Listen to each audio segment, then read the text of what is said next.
Everyone, welcome to my channel. तो आज इस वीडियो में हम क्लास 5th की मैथ्स का चैप्टर नंबर 10 स्टडी करेंगे। ये इस चैप्टर का पार्ट 3 है जिसमें हम पेज नंबर 143 से 145 तक स्टडी करेंगे। इससे पहले का हम पार्ट 1 और 2 में स्टडी कर चुके हैं। अगर अभी तक आप लोगों ने वो वीडियो नहीं देखा है और आप देखना चाहते हैं तो आप मेरे चैनल पे जा सकते हैं। तो चलिए फिर स्टार्ट करते हैं पार्ट 3। वीडियो को स्टार्ट करने से पहले मैं आप लोगों से एक छोटी सी रिक्वेस्ट करना चाहूँगी। अगर अभी तक आप लोगों ने मेरे चैनल को सब्सक्राइब नहीं किया है then please like share and subscribe my channel. Start करते हैं, देखते हैं क्वेश्चन नंबर सी।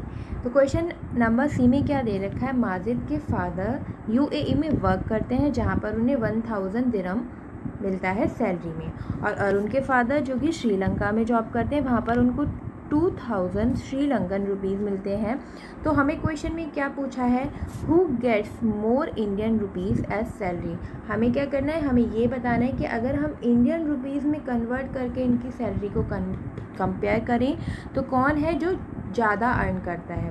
तो सीधी सी बात है, हम सबसे पहले इस क्वेश्चन को सॉल्व करने के लिए क्या करेंगे, जो दिरहम में दे रखी है और श्रीलंकन रुपीज़ में दे रखी है उसको रुपीज़ में कन्वर्ट करेंगे इंडियन करेंसी के हिसाब से, और उसके बाद कंपेयर करके देख लेंगे कि कौन ज़्यादा अर्न करता है।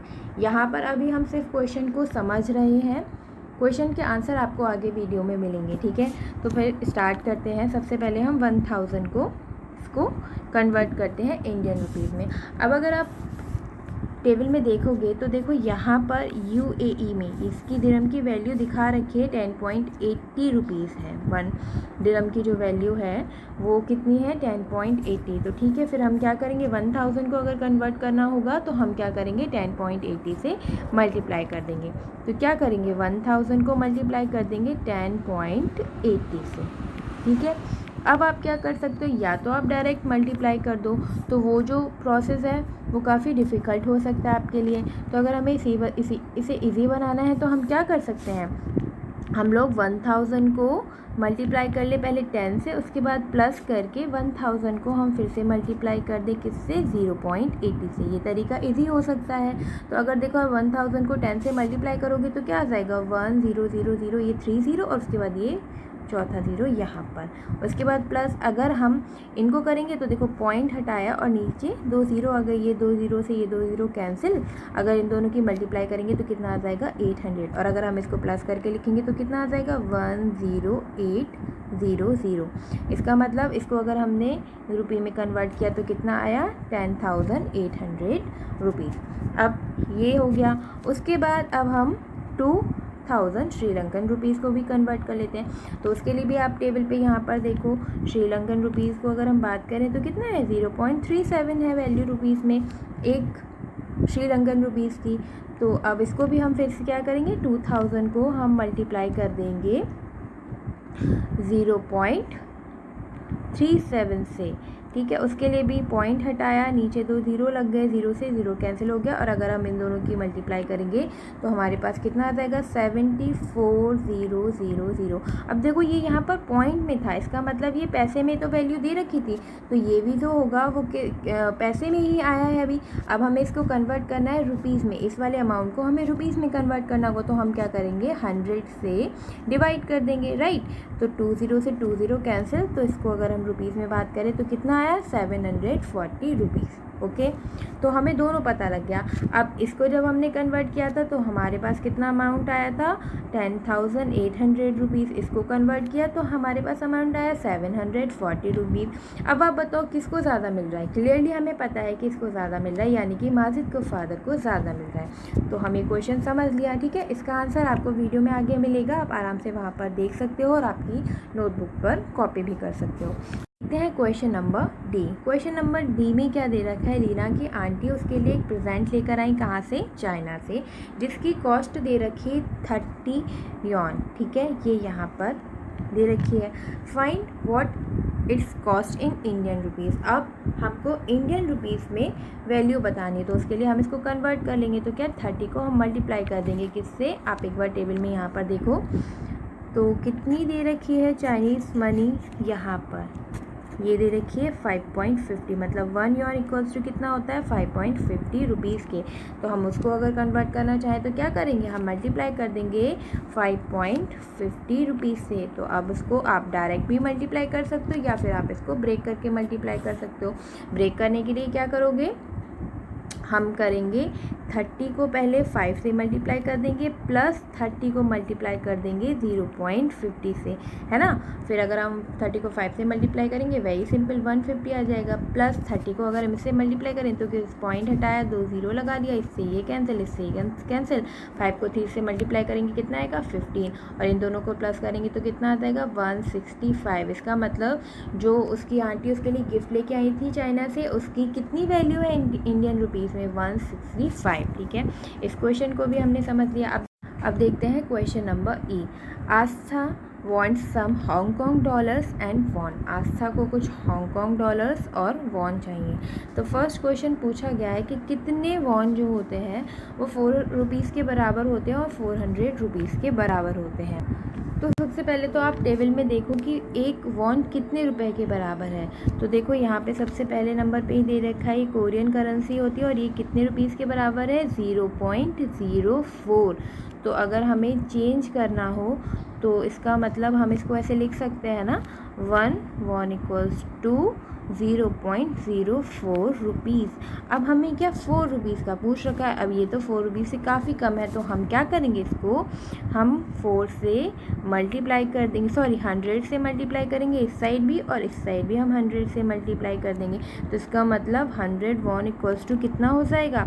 अब देखो इसको सॉल्व करो, पॉइंट हटाया, 2 0 लगाया, 0 से 0 कैंसिल हो गया, तो ये कितना हो जाएगा, बचा क्या 4। इसका मतलब ये आया 4 रुपीज़, यहाँ पर रुपीज़ लिखा हुआ था ना, तो इसका मतलब 100 वॉन इक्वल्स टू होते हैं 4 रुपीज़। ये चीज़ पता लगी। अब दूसरा उन्होंने पूछा था 400 कितने वॉन्स के इक्वल है, तो हम क्या करेंगे 100 इंटू 100 वॉन इक्वल्स टू हो जाएगा 10,000 रुपीज़ के। ठीक है, तो इस क्वेश्चन का आंसर इस तरीके से है। आप वीडियो में आगे देखोगे आपको आंसर मिल जाएंगे, आप वहाँ पर देख सकते हो। अब देखते हैं क्वेश्चन नंबर 2। क्वेश्चन नंबर 2 में पूछा गया है how many Hong Kong dollar can see change for ₹508। अब देखो $1 हांगकॉन्ग डॉलर जो है, एक हांगकॉन्ग डॉलर की अगर इंडियन करेंसी में बात करें, आप आपकी टेबल पे देखना तो वो कितना दे रखा है, आपको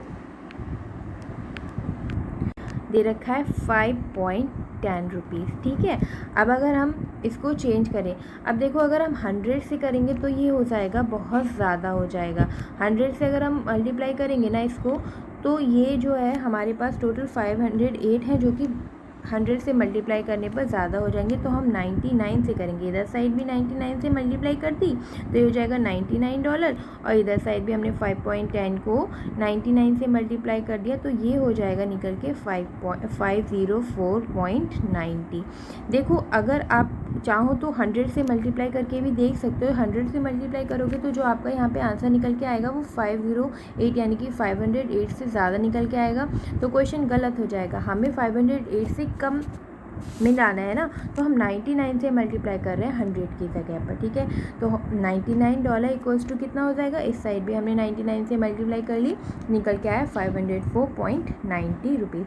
तो हम कह सकते हैं कि for ₹508 Aastha can have $99 and left with. अब लेफ्ट विथ निकालने के लिए हम क्या करेंगे, देखो हमारे उस आस्था के पास टोटल अमाउंट कितना था 508 और चेंज करके कितना हुआ 504.90। इसको आप माइनस करोगे तो आंसर कितना आ जाएगा 3.10। तो आस्था के पास कितना बचा, आस्था के पास बच गया ₹3.10 यानी कि 3.10। ठीक है, तो इस क्वेश्चन का आंसर आपको यहाँ पर ये क्वेश्चन नंबर सी है, जिसका हाफ पार्ट है, जहाँ पर हमने माजिद के फादर की सैलरी निकाली। ठीक है, उसके बाद आगे यहाँ पे हमने अरुण के फादर की सैलरी निकाल दी और उसके बाद दोनों को कंपेयर कर दिया तो हमें पता लग गया कि माजिद के फादर को ज़्यादा सैलरी मिलती है। ओके, आगे बढ़ते हैं। क्वेश्चन नंबर डी था, उसका आंसर भी यहाँ पर आप देखो मैंने दिया हुआ है, तो यहाँ पर निकल के आ गया 165। हम इसको क्वेश्चन को सॉल्व किया तो ओके, और उसके बाद यहाँ पर आस्था वाला क्वेश्चन जो है तो 4 and 400 को चेंज किया। यहाँ पर आप देख सकते हो 100 won equals to 4 and 10,000 for 400 rupees. Okay, और उसके बाद इसका जो सेकंड पार्ट है वो यहाँ पर है, 3.10 उसको बच गया, मतलब 3 रुपये 10 पैसे उसके पास बच गए। तो ये क्वेश्चंस के आंसर मैंने यहाँ पे दे रखे हैं। आप वीडियो को पॉज करके आराम से आंसर्स चेक कर सकते हो, और अगर आपको कहीं पर भी नहीं समझ में आया तो आप वीडियो को दोबारा रिपीट कर लेना या फिर मुझसे कमेंट बॉक्स में पूछ लेना, ठीक है। आगे बढ़ते हैं सेकंड क्वेश्चन। सेकंड क्वेश्चन में यहाँ पर क्या है, Kiran went shopping with ₹200। Kiran 200 rupees के साथ शॉपिंग करने के लिए गई। Look at the bill. Bill ये वाला जो आपको दे रखा है ये बिल है। The shopkeeper forget to put the point correctly in the price. Shopkeeper भूल गया पॉइंट को सही जगह पर लगाना। Put the point in the correct place and find out the total amount of the bill.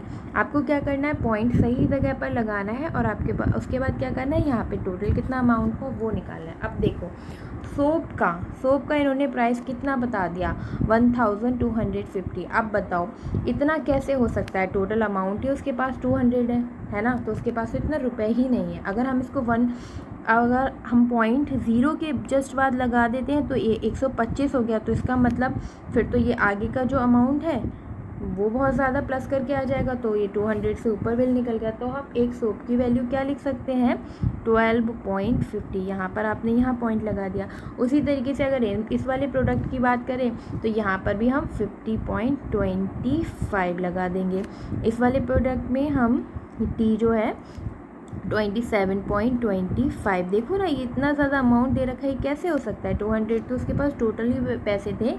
उसके बाद यहाँ पर भी 60.00। अब आप इसको जब प्लस करके लिखोगे तो देखो आपके पास कितना आ जाएगा, आपके पास टोटल आ जाएगा 150 रुपीज़, ठीक है।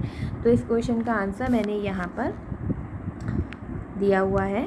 इस तरीके से आप पॉइंट्स लगा देना और उसके बाद जब आप टोटल करोगे तो आपके पास कितना आ जाएगा, 150 रुपीज़। तो 200 में से अगर हम बात करें तो उसके पास कितना बच गया, 50 रुपये उसके पास बच गए।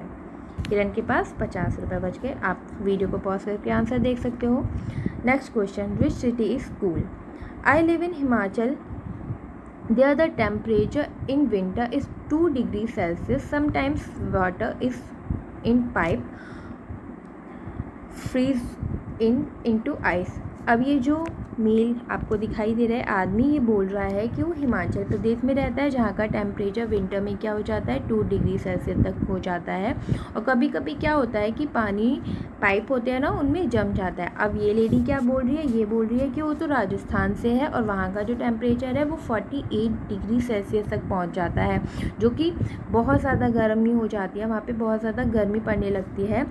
तो वो बोल रही है कि ऐसा टाइम आ जाता है कि उसको काफ़ी किलोमीटर्स तक जाना पड़ता है पानी के लिए। तो ये इन लोगों की चैट दिखाई है यहाँ पर। अब आगे बढ़ते हैं। अब आगे देखो यहाँ पे क्वेश्चन क्या पूछा गया है। ये जो आपको टेम्परेचर दिखाई दे रहा है ना मैप में, 23.2 डिग्री सेल्सियस, 8.1 डिग्री सेल्सियस, ये क्या है, ये सारे टेम्परेचर है जो कि कब नोट किए गए, 16 जनवरी 2008 को 3 PM पर यहाँ पे दे रखा है। The temperature in each city was noted at 3 PM on 16 January 2008, right. अब फर्स्ट क्वेश्चन पूछा गया है, which place had the highest temperature at 3 PM, मतलब 3 PM पर किस प्लेस पर सबसे ज़्यादा टेम्परेचर था। उसके साथ ये भी पूछा गया है कि which place is the coolest at that time, और उसी समय पर कौन से प्लेस पर सबसे ज़्यादा ठंड थी। तो अब आप मैप पे देख सकते हो आराम से, आपको दिखाई दे रहा है कि सबसे ज़्यादा टेम्परेचर अगर मैं देखूं तो मुंबई में सबसे ज़्यादा टेम्परेचर है 35.1। बाकी सब तो देखो सब कम है, 25.9, 26.6, ये देखो सारे के सारे कम है ना इससे। तो मुंबई का सबसे ज़्यादा है। और कूलेस्ट की बात करूँ तो देखो श्रीनगर का सबसे ज़्यादा कूलेस्ट है 8.1 डिग्री सेल्सियस सॉरी। तो आप इसका आंसर कर सकते हो, राइट। इसका निकल के आ गया। अब सेकंड क्वेश्चन में यहाँ पर क्या पूछा है, how much higher is the temperature in Mumbai का टेम्परेचर कितना हाई है फ्रॉम दैट इन श्रीनगर से मुंबई का टेम्परेचर कितना हाई है। तो हम क्या करेंगे, 35.6 35.1 डिग्री सेल्सियस दे रखा है मुंबई का, और श्रीनगर का कितना दे रखा है 8.1। हम इसको माइनस कर देंगे 0, और 35 में से 8 को अगर हम लेस करेंगे तो कितना आ जाएगा 27। ठीक है, तो इसका आंसर कितना आ जाएगा 27 डिग्री सेल्सियस। आप आंसर कर देना, आगे वीडियो में मैंने आंसर्स बताए हुए हैं। आगे बढ़ते हैं, देखो यहाँ पर मैंने आंसर तो सबसे ज़्यादा मुंबई का टेम्परेचर था, और उसके बाद श्रीनगर का सबसे कम था। और सेकंड क्वेश्चन के आंसर में जो टेम्परेचर का पूछा गया था ना, कंपेयर करके कितना हाईएस्ट है मुंबई का, तो माइनस क्या 27 डिग्री सेल्सियस आ गया मुंबई का टेम्परेचर, श्रीनगर से 27 डिग्री सेल्सियस ज़्यादा है। ठीक है, अब आगे बढ़ते हैं। अब देखो क्वेश्चन नंबर 3। क्वेश्चन नंबर 3 में पूछा गया है कि त्रिवनंतपुरम एक जगह है जहाँ का टेम्परेचर कितना बढ़ा दो कि वो 40 डिग्री सेल्सियस हो जाए। तो उसके लिए देखो आप क्या करो, त्रिवनंतपुरम का टेम्परेचर देखो सबसे पहले मैप में, तो वो देख लेते हैं। अब देखो क्या टेम्परेचर दे रखा है तिरुवनंतपुरम का 33.5 डिग्री सेल्सियस दे रखा है। तो अब हम क्या करेंगे, हमें ये बताना था कि 40 डिग्री तक पहुंचने के लिए उसको कितना बढ़ना पड़ेगा। तो हम क्या करेंगे 40 डिग्री में से 33.5 को माइनस कर देंगे, तो 40 माइनस 33.5, अब हम इसको माइनस करेंगे तो हमारा आंसर क्या आ जाएगा 6.5 डिग्री सेल्सियस। मतलब अगर तिरुवनंतपुरम का टेम्परेचर 6.5 डिग्री सेल्सियस बढ़ जाता है तो वो 40 डिग्री सेल्सियस हो जाएगा। अब देखते हैं क्वेश्चन नंबर 4। अब क्वेश्चन नंबर 4 में क्या है, how much lower is the temperature of Kolkata from that in Chennai. जो कोलकाता का टेम्परेचर है वो चेन्नई से कितना कम है। तो अब उसके लिए आपको क्या करना है, मैप में कोलकाता और चेन्नई दोनों के टेम्परेचर देखिए। तो मैं बताऊं, कोलकाता का टेम्परेचर है 26.6 डिग्री सेल्सियस, और चेन्नई का कितना है 29.9 डिग्री सेल्सियस। अब हम इन दोनों को माइनस कर देंगे क्योंकि उन्होंने डिफरेंस तो पूछा ही है। तो माइनस करने पर आपका आंसर कितना आ जाएगा 3.3 डिग्री सेल्सियस, राइट। तो इस क्वेश्चन का आंसर में आप ये लिख दोगे, तो आगे वीडियो में आपको इसके आंसर्स मिलेंगे। अभी हम यहाँ पे अब देखते हैं क्वेश्चन नंबर 5। तो क्वेश्चन नंबर 5 में क्या है, the temperature in these cities was also noted at 3 AM on the same day. अब जब वहाँ पर PM 3 PM पर नोट किया गया था, अब 3 AM पर भी नोट किया है, तो उसका चार्ज जो है वो ये है, और सेम डे पर नोट किया है। ठीक है, अब look at the table and answer the question. आप इस टेबल को देखो और आंसर करो। तो फर्स्ट क्वेश्चन पूछा गया है, which place had the lowest temperature at 3 AM। अब 3 AM पर किसका लोएस्ट है 1.3, कहाँ का, श्रीनगर का। आंसर कर देना। Imagine yourself to be there and describe how it would feel. अब आप सोचो, आप वहाँ पर अगर 1.3 डिग्री सेल्सियस के टेम्परेचर पर होगे तो आपको कैसा फील होगा, बहुत ज़्यादा सर्दी लगेगी, राइट। तो आप इसका आंसर कर देना कि आपको बहुत ज़्यादा ठंड लगेगी और आपको क्या करना चाहिए, वूलन कपड़े पहनने चाहिए, आग के पास रहना चाहिए। तो इस क्वेश्चन का आंसर आगे मैंने दे रखा है। Question number B, what is the difference between the temperature at 3 PM and 3 AM in Chennai in Bhopal. तो यहाँ पर क्वेश्चन में क्या पूछा है, आपको चेन्नई का और भोपाल के टेम्परेचर में, मतलब चेन्नई के टेम्परेचर में 3 PM और 3 AM में डिफरेंस बताना है, और भोपाल के टेम्परेचर में भी 3 AM और 3 PM में डिफरेंस बताना है। ठीक है, तो सबसे पहले हम चेन्नई का देखते हैं। तो चेन्नई का जो 3 PM पे टेम्परेचर था वो कितना था 29.9 डिग्री सेल्सियस, और 3 AM पे कितना है, देखो यहाँ पे दे रखा है 21.1, तो 21.1 डिग्री सेल्सियस माइनस कर देंगे, आंसर आ जाएगा 8.8 डिग्री सेल्सियस। तो चेन्नई के वेदर में जो डिफरेंस है वो कितना है 8.8 डिग्री सेल्सियस। अब निकाल लेते हैं भोपाल का। तो भोपाल का भी जो PM पे टेम्परेचर था वो था 25.9 डिग्री सेल्सियस, और AM पे यहाँ पर दे रखा है 9.8 डिग्री सेल्सियस। हम माइनस कर देंगे डिफरेंस निकालने के लिए, तो आ जाएगा 16.1 डिग्री सेल्सियस। ठीक है, तो इस तरीके से इस क्वेश्चन के आंसर्स होंगे। ठीक है, अब आगे वीडियो में मैंने यहाँ पर आपको आंसर बताया, क्वेश्चन नंबर 3 और 4 का आंसर। उसके बाद question number 5A and B। तो आप वीडियो को पॉज करके क्वेश्चंस के आंसर देख सकते हो और आपकी नोटबुक पे कॉपी कर सकते हो। क्वेश्चन के साथ हमारा ये चैप्टर फिनिश हुआ। अगर आप लोगों को कहीं पर भी कोई भी प्रॉब्लम आई है तो मुझसे आप कमेंट बॉक्स में पूछ सकते हो, या फिर वीडियो को दोबारा से रिपीट करके देख सकते हो। तो अगर आप लोगों को ये वीडियो पसंद आया then please like share and subscribe my channel. Thank you so much. Please take care. Bye bye.